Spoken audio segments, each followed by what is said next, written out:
పిండి బొమ్మవై ప్రతిభ చూపి బ్రహ్మాండ నాయకుడివైనావు.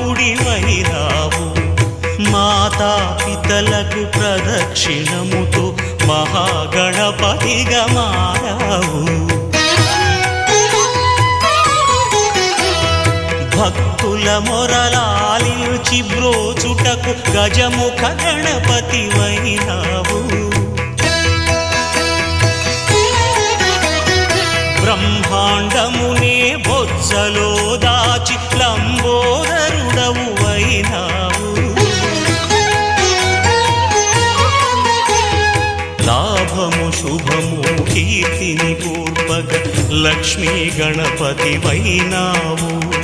వేద పురాణములఖిల శాస్త్రములు కళలు చాటును నీ వైభవం. వక్రతుండమే ఓంకారమని